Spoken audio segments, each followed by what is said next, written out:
And one of those commonalities is this, you said, to tune in to another station, like people with psychic abilities, people with who are just connected to, they call it the other side. So isn't it just possible that people who have had contact are people who are, more in tune and could via frequency, which, as you mentioned, how you traveled, have these experiences, and that's kind of the ticket of how to get into this other dimension. You're not going into, you may not be going into outer space physically in this three-dimensional world.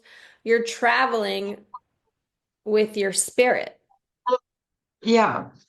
Okay. So, um, Now I sound parallel like I'm uni- high.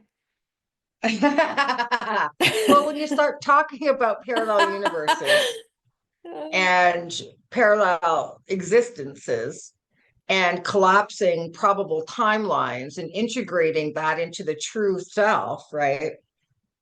I mean, it can sound a little bit trippy, but it does appear that parallel universes do exist. And what can happen is a slight collision or bumping, like two bubbles touching or kissing, would create a bleed through or a gentle overlapping, where there's now a merging of two universes, creating one consciousness, hence the Mandela effect, where in one universe or probable timeline, people believed that in the movie Star Wars, he said, Luke, I am your father, where of course that doesn't exist now.